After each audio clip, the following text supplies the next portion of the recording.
তুই আর এখন থেকে আমাদের সঙ্গে মাছ ধরতে পারবি না। কেন, কি হয়েছে? আমাকে এরকম কেন বলছো? কারণ তুই স্বার্থপর। আমি স্বার্থপরতার কি করেছি? কি করেছিস? লজ্জা করে না এই কথাটা বলতে? আরে বাবা, আমি তো কিছু বুঝতে পারছি না। আমি হঠাৎ করে কি এমন করে ফেললাম তোমাদের সাথে? আমরা তো আসলে 3 বোন, এতদিন মিলেমিশে মাছ ধরে আসছি, তাই গ্রামের মধ্যে সব থেকে বেশি মাছ পাই। সব থেকে বেশি মাছ একমাত্র তুই পাস, আমরা তো পাই না। আমাদের মধ্যে কবে থেকে এরকম আলাদা আলাদা ব্যাপার শুরু হলো? আমরা যা পাই তা তো মিলেমিশেই ভাগ করি। সেটা তোর মনে হয়, আসলে তুই আমাদের মধ্যে সব থেকে বেশি মাছ ধরতে পারিস, সেই জন্য তোর দিমাগ হয়েছে। হ্যাঁ, তোর অহংকার আকাশ ছুঁয়েছে। আমি আর মেনে নেব না এই অহংকার। তোকে আমাদের বোন বলতে লজ্জা করে। তুই কোন রক্তের মেয়ে ছেলে কে জানে? তুই যদি আমাদের বংশের, আমাদের রক্তের হতিস, তাহলে এমন কথা বলতেই পারতিস না। একটা সামান্য ব্যাপার নিয়ে তোমরা আমাকে এরকম করে বলছো। ব্যাপারটা তোর সামান্য লাগতে পারে, কিন্তু আমাদের কাছে ব্যাপারটা সাধারণ নয়। আসলে তুই একজন লোভী, স্বার্থপর। এরপর থেকে তুই নিজের ধান্দা নিজে দেখবি। যা যা, নেমে যা নৌকা থেকে। ঠিক আছে, তোমরা আমাকে এরকম অপমান করে তাড়িয়ে দিচ্ছ নৌকা থেকে, দেখবে আমি ঠিক এর বদলা নিয়ে প্রমাণ করে দেব আমার কোনো দোষ নেই। তখন তোমাদের অহংকার ভাঙবে।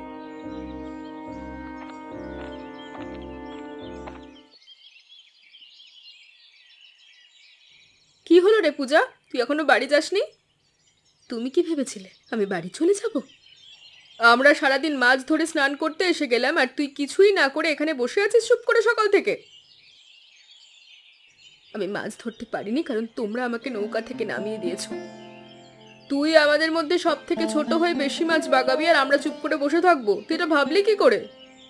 আমরা সবাই সমান পরিশ্রম করি, তার মধ্যে যদি আমার জালে বেশি মাছ আসে তাহলে আমি কি করতে পারি? আর তারপরেও তো আমি তোমাদেরকে প্রাপ্য পাওনা দিয়েছি। যা মাছ ধরেছি তা সমান ভাগে ভাগ হয়েছে। কিন্তু তুই তার জন্য সারা গ্রামে বলে বেরিয়েছিস যে তুই বেশি মাছ পাস। সেটা কি মিথ্যে নাকি? সেটা তোর অহংকারের কথা। সেজন্যই কল্পনা দিয়ে আর আমি তোকে নামিয়ে দিয়েছি নৌকা থেকে। তোর মতো একটা মেয়ে ছেলেকে নৌকা থেকে নামিয়ে দেওয়াই ভালো। কি বললি তুই? আমি সকালে বলেছিলাম আমি বদলা নেব, এবার দেখ আমি কি করি। এই দেখ। ওরে বাবারে, মরে গেলাম, বাঁচাও আমাকে, জলে ফেলে দিল গো। শয়তান মেয়ে ছেলে, তুই আমায় জলে ফেলে দিলি সবার সামনে এরকম করে। এই অপমানের বদলা আমি নেব, তুই প্রস্তুত থাক। ঠিক আর বদলা নেয়, দেখো এবার। এই তো সুযোগ পেয়েছি।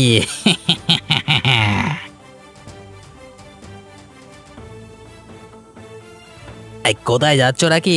এরকম মুখ বেজার করে বাড়ি গেলে কি ভালো লাগে? তুমি তো সবটা দেখলে খগেন কাকা, এরপর বলো তো কার ভালো লাগে? ভালো না লাগলেও তো লাগাতে হবে। কিভাবে লাগাবো বলো? ওই মেয়েটাকে নিজের বোন বলেই পরিচয় দিতে আমার লজ্জা করে। এতগুলো মানুষের সামনে আমাকে অপমান করে জলে ফেলে দিল। কাজটা খুব খারাপ করেছে পূজা, ছি। নিজের জালে বেশি মাছ পড়ে বলে অহংকার করে তাই আজ আমায় নৌকা থেকে নামিয়ে দিয়েছিলাম, সেই জন্যই প্রতিশোধ নিয়েছে। তোমরা একদম ঠিক কাজ করেছো, কিন্তু তোমার সাথে এমনটা করে একদম উচিত কাজ করেনি পূজা। ইস, কিন্তু আমি কি করতে পারি বলো তো? তোমার বোন যখন বদলার রাস্তায় যেতে চাইছে, তুমিও বদলা না, ওকে বারণ করেছে। হ্যাঁ, কিন্তু কিভাবে নেব বদলা? সোজাসুজি ভাবে না হলেও পরোক্ষ ভাবে প্রতিশোধ নাও, ঠিক আছে? কেউ বুঝতেও পারবে না, এমন ভাবে ক্ষতি করবার চেষ্টা করো ওর, বুঝলে? ঠিক বলেছো, এবার থেকে আমিও দেখবো যে ওর মুখে কি করে ভাত ওঠে। ওর বাঁচা মুশকিল করে দেবো আমি।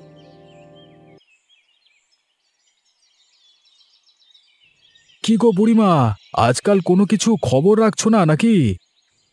কেন বাবা গোপাল, কি হয়েছে? পুরো গ্রামে যে তোমার নাতনিদের নামে ছিছি পড়ে গেল। কেন, তারা কি করেছে?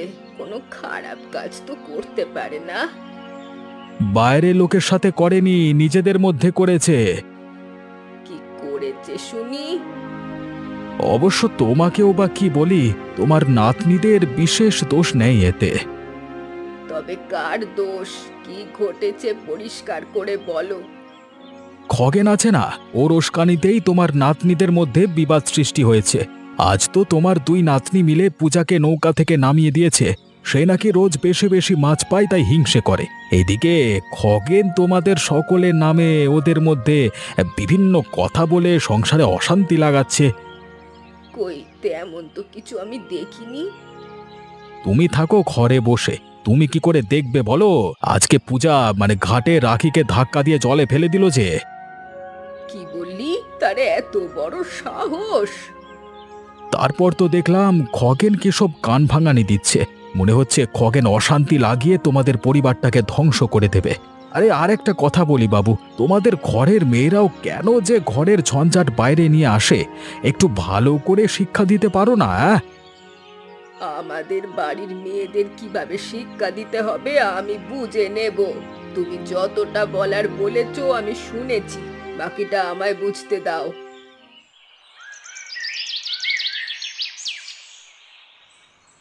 শোন, তোদের তিন বোনকে একটা কথা বলার জন্য ডেকেছি। কি কথা ঠাকুমা? আজ দুপুরে যে তুই কাণ্ড করেছিস সে সব কথা আমি শুনেছি। তোরা কি বস্তি বাড়ির মেয়ে নাকি রাস্তায় দাঁড়িয়ে চুলোচুলি করবি? তার আগে জিজ্ঞেস করো ওই ছোট লোকটাকে আমাকে নৌকা থেকে নামিয়ে দিয়েছে কেন এরা? নামিয়ে দিয়েছি কারণ তোর অহংকার হয়েছে। সবার কাছে আমাদের নামে বলে যে আমরা নাকি মাছ ধরতে পারি না, ও একাই মাছ ধরতে পারে, তাই নামিয়ে দিয়েছি। এই কথাগুলো তোদের কানে কে তুললো শুনি? খগেন কাকা বলেছে আমাদের। তাছাড়া গ্রামের আরো অনেক লোক তো বলা বলি করে। খগেনের কথা তোরা সত্যি মেনে নিজের মায়ের পেটের বোনের সাথে এমন করলি? দেখো ঠাকুমা, তুমি হয়তো পূজাকে একটু বেশি ভালোবাসো, তাই ওর দোষ তোমার চোখে যাচ্ছে না।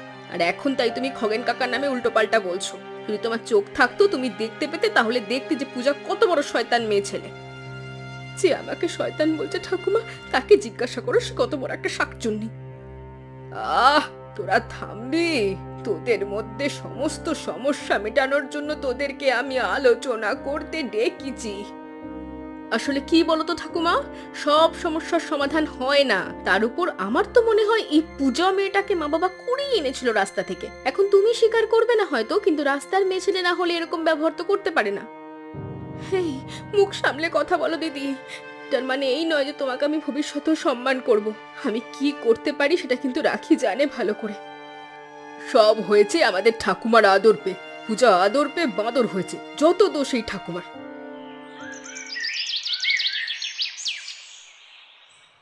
বাবু, আপনার কাছে এলাম, একটু কৃপা করুন। কেন, কি হয়েছে বুড়িমা? তোমার উপরে আবার আমি কি কৃপা করব? আমি জানি না কোন শয়তান নজর দিয়েছে আমার ঘরের দিকে। তিন নাতনিকে নিয়ে আমার সুখের সংসার ভাঙতে বসেছে। কেন, এতদিন তো জানতাম তোমাদের মতো সুখী লোক এই গ্রামে নেই। আমি বরং কারোর সাথে ঝামেলা হলে তোমাদের উদাহরণ দিতাম। বলতাম যে দেখো যে ওরা তিন বোনে কি সুন্দর মিলেমিশে একসাথে থাকে। তারা কিছুতেই মিলেমিশে থাকছে না। তারা যখন রাস্তায় মারামারি করে, তারা এখন রাস্তায় মারামারি করে, বাড়ির ভেতরেও নিজেদের গালাগাল করে। এমন ভাব করছে যেন পারলে আমাকেও মারে। কিন্তু এমনটা তো হওয়ার কথা ছিল না। আমি তো ওদের খুব ভালো করে চিনি, জন্ম থেকে দেখে আসছি ওদের। ওদের মধ্যে যে ধরনের মিল ছিল তাতে বাইরের কারোর উস্কানি ছাড়া এমন কিছু তো হতে পারে না। আমার সন্দেহ সেরকমই। কারোর ওপর সন্দেহ হয় তোমার? সন্দেহ বলতে দুটো লোক আছে এই গ্রামে, একজন খগেন আর একজন গোপাল। এদের মধ্যে ভালো খারাপ বোঝা মুশকিল, তবে এরা দুজন ছাড়া আর কেউ এমন করতে পারে না। আমারও সন্দেহ আছে ওই খগেনের ওপর। ও ছাড়া এরকম কান ভাঙানোর কাজ আর কেউ করতে পারবে না। ঠিক আছে, তুমি নিশ্চিন্তে বাড়ি যাও, আমি ডেকে ওকে টাইট দিয়ে দেব। ঠিক আছে বাবু, এখন আপনি ভরসা। আমি আসি।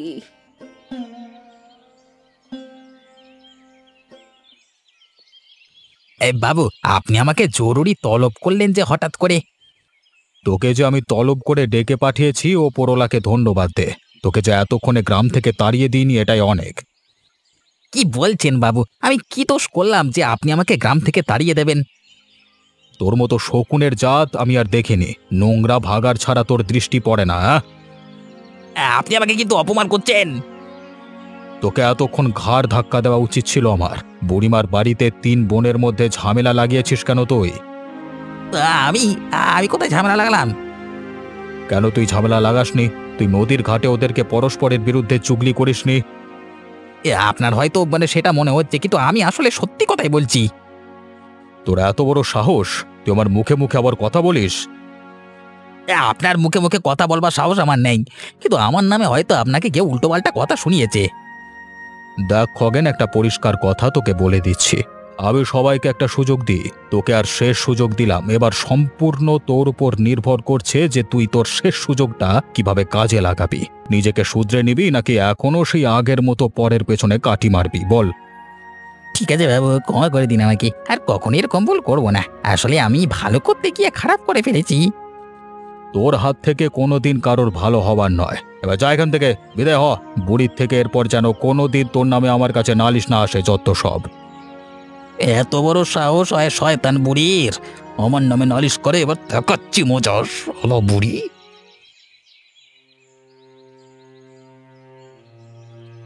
শয়তানের বাচ্চা বুড়ি, তোর কি মরবার ইচ্ছে হয়েছে নাকি? মরার ইচ্ছে তোর হয়েছে খগেন, সেই জন্যই তুই আমার সংসার ভাঙতে এসেছিস। আর তুই জানিস না আমি কতটা খারাপ রেগে গেলে। আর তোমার থেকে আমার কিছু জানবার নেই, এবার তোমার উপরে যাওয়ার সময় হয়ে গেছে। তুই আমাকে উপরে পাঠাবি? যা, ভাগ এখান থেকে। সন্ধ্যাবেলায় ভূতের মতো দাঁড়িয়ে আমায় ভয় দেখানোর চেষ্টা করিস না। তোর মতো অনেক শয়তান দেখেছি আর শায়েস্তাও করেছি জীবনে। তুমি অনেক শয়তান দেখতে পারো, কিন্তু এই খগেন একটাই জন্মেছে জগতে। দেখো তোকে কি করে। দূরে সরে যা খগেন, একদম আমার গায়ের কাছে আসবি না। তুই একটা জানোয়ার। এই, যদি জানোয়ার জানতে তাহলে আমাকে কেন বিরক্ত করতে এসেছিলে? আমাকে আমার মতো কাজ করতে দিতে প্রাণে বেঁচে যেতে। এবার শুধু দেখো বুড়ি। লাগছে লাগছে। গলা ছেড়ে দে আমার খগেন, আমার নিঃশ্বাস বন্ধ হয়ে আসছে। আমায় মারলে তুই নিজেও বেঁচে থাকবি না। বরং উল্টোটা, তোমাকে না মারলে আমি বেঁচে থাকবো না, তাই তোকে মরতেই হবে আজকে। সবাই কালকে সকালে দেখবে যে তুই জলে ভেসে উঠেছিস। সবাই ভাববে যে বুড়ো বয়সে অন্ধকারে জলে পড়ে মারা গেছে। বল বল না।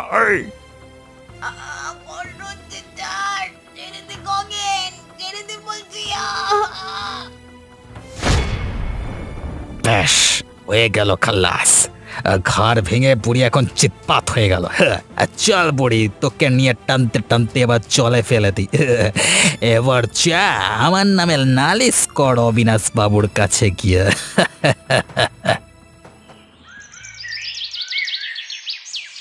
এই, তোরা আমার দিকে ঢিল ছুটছিস কেন রে?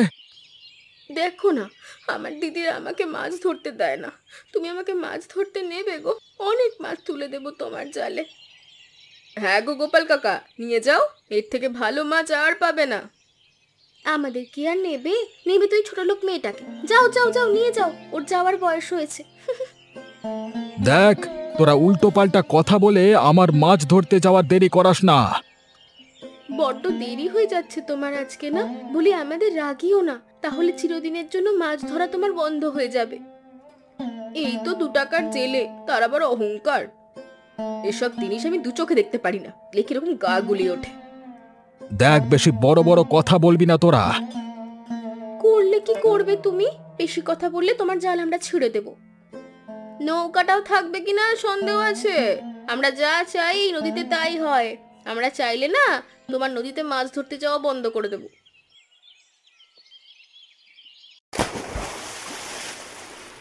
আরে থাম থাম তোরা। এ কি, এটা কি ভেসে উঠেছে? ও মা গো, এ কি সর্বনাশ হয়ে গেল আমাদের। এ তো ঠাকুমার মৃতদেহ নদীতে কি করে ভেসে উঠলো? হে সর্বনাশ। ওগো, কে কোথায় আছো? ঠাকুমা কাল রাতের বেলায় অন্য গ্রামে যাওয়ার নাম করে বেরিয়েছিল। এ কি সর্বনাশ হলো আমাদের সাথে। এমন দৃশ্য যে কোনোদিন চোখে দেখতে হবে এ তো ভাবতেও পারিনি। ওগো, কে কোথায় আছো? ঠাকুমাকে টেনে তোলো জল থেকে। দাঁড়া দাঁড়া, তোদের চিন্তা করতে হবে না, আমি দেখছি কি করা যায়। তোরা বরং ওপর থেকে ধরে নে, আমি জল থেকে তুলে নিচ্ছি। সত্যি এত বড় সর্বনাশের কথা তো কল্পনা করা যায় না রে। এটা কি করে সম্ভব হলো? আমাদের সবাইকে অনুসন্ধান করতে হবে, এ তো বড় ভয়ানক ঘটনা। ও বাবা!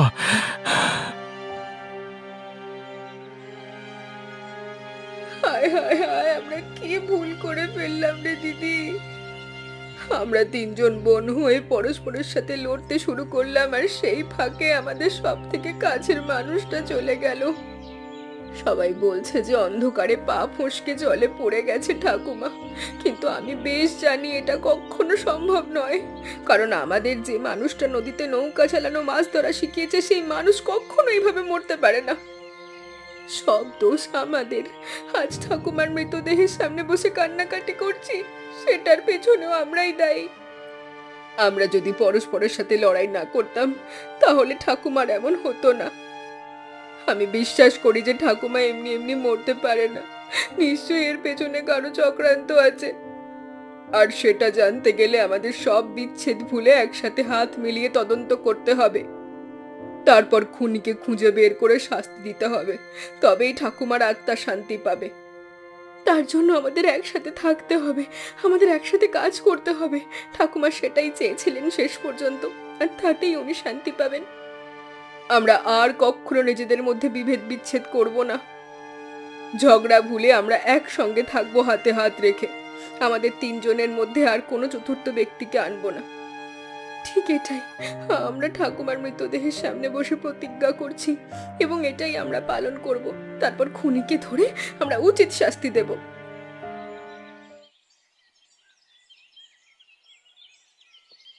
কি তোদের সাথে কত বড় ক্ষতি হয়ে গেল! বুড়িমা আমার সাথে এই সেদিন গিয়ে কথা বলে এলেন, আর আজকে বুড়িমাকে এরকম ভাবে পড়ে থাকতে দেখব কল্পনাতেও ভাবিনি।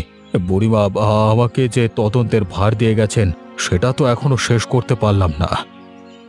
বাবু, আমাদেরকে খুঁজতেই হবে ঠাকুমার খুনের পেছনে আসল অপরাধীকে।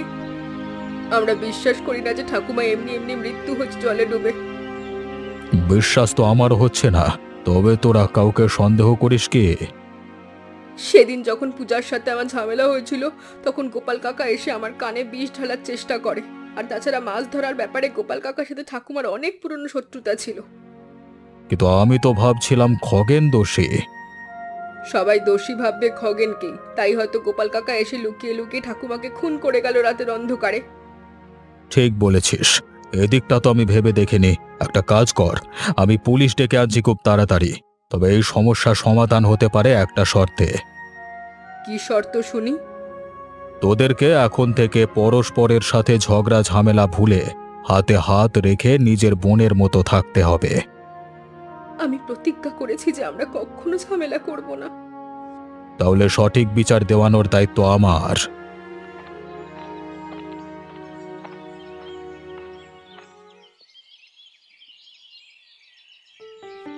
কিরে, আজকে শুনলাম তোর জালে বড় মাছ পড়েছিল, একেবারে বুড়িমাকে মেরে নিজের জালে ফেলে দিলি? হ্যাঁ, কি উল্টোপাল্টা কথা বলছো তুমি?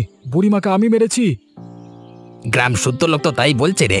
তোর সাথে বুড়িমার মাছ নিয়ে ঝামেলা ছিল, আবার তুই নাকি সবার সামনে চুগলি করেছিস ওই তিন বোনের মধ্যে। তাহলে এর থেকেই তো প্রমাণ হয়ে যায় যে খুন করবার পেছনে তোর হাত থাকতে পারে। দেখ, উল্টোপাল্টা কথা না বলে আমাকে কাজে যেতে দে। তুই বরং বেশি কথা বলিস না, এমনিতে একটা খুনি, আবার বড় বড় কথা। দেখ, মুখ সামলে কথা বলবি, কিন্তু রাস্তার লোকের ভাষায় কথা বলতে আসবি না আমার কাছে। এ বললে কি করে নিবি তুই? ওই ওই ওই, দেখবি কি করব? এই নে এবার দেখ, দেখ না। ও বাবা, বাঁচাও! এ খগেন আমাকে জলে ফেলে দিল, বাঁচাও! এবার দেখবি তোর মাথায় ওই ইটের বাড়ি মেরে কিরকম মাথা ফাটিয়ে মেরে ফেলবো, দেখ তবে। বাঁচাও, বাঁচাও!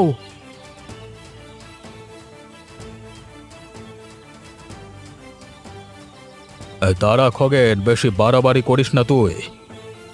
এ কি বাবু, আপনি পুলিশ নিয়ে এসেছেন কেন? বাঁচান বাবু, এই দেখুন খগেন আমাকে মেরে জলে ফেলে দিয়ে এখন ওই ইটের বাড়ি মারে মাথা ফাটিয়ে দিতে চাইছে। অবিনাশ বাবু, আপনি তো বলেছিলেন ওই গোপাল নামের লোকটা দোষী, কিন্তু এখন তো আমার সন্দেহ অন্যদিকে যাচ্ছে। সেই সন্দেহ দূর করবার জন্যই আপনাকে নিয়ে এসেছি বাবু। আপনি একটা কাজ করুন, এই দুটো শয়তান বজ্জাত আপনি দুটোর পেট থেকে কথা বের করুন যে আসল অপরাধকে করেছে। এই উঠায় উঠায় উঠায় বলছি। দয়া করুন বাবু, আমি খুন করিনি। ওরে বাবা, ওই ওই ওই তোকে কোনো কথা বলতে বলেছি? হ্যাঁ, আমি যতক্ষণ না বলবো ততক্ষণ মুখ বন্ধ করে রাখবে। ওই তুই কেন দাঁড়িয়ে আছিস? এই হাসছিস কেন? দেখবি মজা। বাবা গো, ছেড়ে দিন বাবু, আমাকে ছেড়ে দিন। আমি কোনো দোষ করিনি, আমাকে ছেড়ে দিন। আমি তো বলেছি আমি নির্দোষ। বাবা গো, মরে যাচ্ছি, মারবেন না। তাহলে সত্যি কথা বল, অপরাধ কে করেছে? বল বল। আমি স্বীকার করছি বাবু, অপরাধ আমি করেছি। ও বুড়িমা আমার নামে অবিনাশ বাবুর কাছে নালিশ করছিল, আমি হিংসে করে খুন করেছি। হয়ে গেল তো অবিনাশ বাবু। দেখুন কাকে ভেবে এসেছিলেন আর কে বেরুলো আসল খুনি। ঘাড় ধাক্কা দিয়ে একে গ্রাম থেকে বের করে দাও। এসব জাত শয়তান গ্রামে শহরে কোনো জায়গাতেই থাকা উচিত নয়। এদের জন্যই ফাঁসির দড়ি তৈরি হয়েছে। নিয়ে গিয়ে একবার ঝোলান তাতে। চল বেটা চল, আজকে তোর শেষ দিন, চল। ওরে বাবা গো, আমি কিছু করিনি, ছেড়ে দাও। আমি দোষ করেছি, আমি তো স্বীকার করেছি, কিন্তু ছেড়ে দাও তোমরা। বেরোনা, থানায় নিয়ে মারলে মরে ওর বাবা।